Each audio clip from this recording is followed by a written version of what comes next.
Welcome back, everyone. So in this episode, we find ourselves back at the Dragons Clubhouse, and in this time, I'm going to visit my buddy Chris and get a good look at his beautiful 66 Acadian Canso Sport Deluxe. Hey, Chris. Hey, Gary. How you doing? Good. Thank you. Thank you for being on the channel. Absolutely. You know, as long as I've known you, you've owned this 66 Acadian.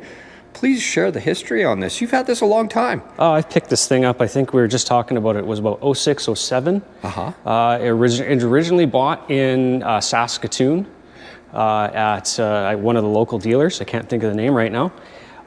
It lived here for a few years, and then it was bought by a lady in Rostern, and it lived there for ever.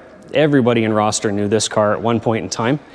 And then I got my hands on it, and so it's still tied to Saskatoon, and I've done tons of stuff to it. Yeah, you have. Yeah. So a little old lady had this. And a lady had this one.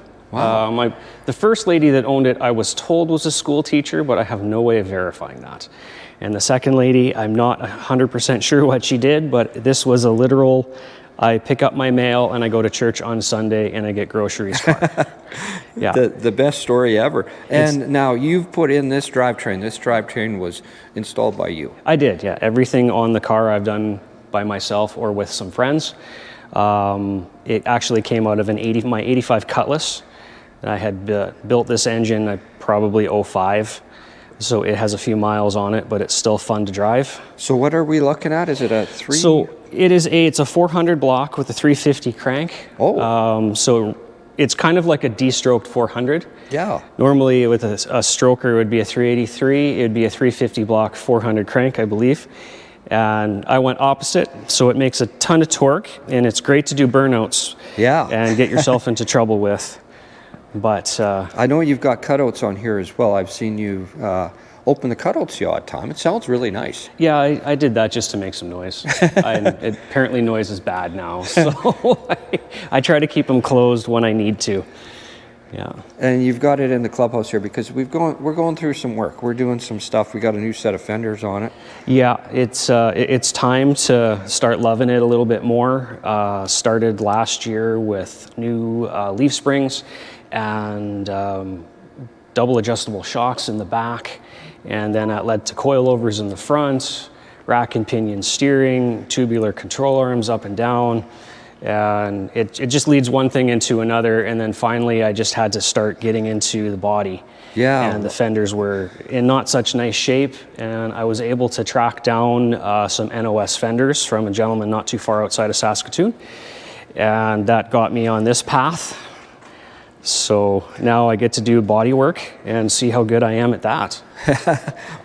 Well, you know what? You've done a lot of suspension upgrades. I remember that last summer. Yeah. And the rack and pinion and all that stuff, of course, when you got it, the motor and transmission went in first. What transmission's in there again? It's a 700 R4. So it's a 4-speed automatic. Auto. We had to make some modifications to the tunnel to get it to fit, but if you have a big enough persuader, anything will fit. Can we look inside there, absolutely. Chris? I noticed you've got slightly tinted glass. I like that. That's just a nice light tint. Yeah. Buckets Council car, blue interior. I love the interior in this car. And this is all original we're looking at? It is mostly original, with the exception of a few pieces here and there. I've tried to do my best to keep it as original as I can, but again, as time goes on, things need to get changed, right? And that Sport Deluxe badging, I like that. I've got a real soft spot for the Canadian cars, but the Sport Deluxe, of course, being the high trim level, and I love the Acadian hubcaps. Wow, very nice. That was so the wheels. Tell me about the wheels. So my buddy Darren and I actually built those before he was in Roland Steel. So I had actually had these and put them on the car once with a red line tire, and absolutely hated the look and pulled them off right away. Oh. Sold the tires. Yeah. And put the 14s back on, and then he talked me into putting these on, and I was like, I don't know, but as soon as I put them on, drove them around for a little bit, they grew on me. Yeah. And I think it's probably been the best decision I made as far as wheels go. They're lots of fun. They're really wide. I think it's a 255/60/15. Yeah, it's got a lot of tire on it. And it fits very snugly. It's I believe it's a 5-inch backspace on that wheel. Okay. To get that to fit in there, and there is a lot of massaging around the wheel well opening to make that fit. Unfortunately, we got the compressor just kicked in on us. Oh, we'll talk over it here. Okay. Nice wheel, yeah, rolling steel. We just visited Darren last week, or a couple weeks ago, and looked at his Corvette here in the clubhouse, which is just a couple stalls over. Yep. Yeah, nice wheel. I like the chrome bell, the Acadian hubcap, which you don't see a lot of, and the painted to match the rest of the car. And of course, we talked about dual exhaust. He's got cutouts on it. Yep. The car sits nice and low now. Yep. Yeah, the back end's dropped about 2 inches, and having the double adjustable shocks on there actually allows me to get more power to the road. Yeah, If you launch the car nicely, you can control how it goes depending on how you set up the shocks in the back for rebound and compression, which is kind of why I bought them. Are they a double adjustable? Or? They're, yeah. Can we look in the driver's side here? Yeah, absolutely. I'll let you open that, and I'll come around. Sure.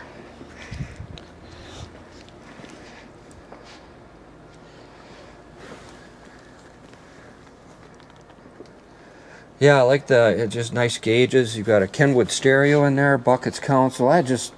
I just love everything about this car. I have had the opportunity to drive it a couple of times. We've aligned it for you at the shop. Yeah. As you've made all those suspension upgrades.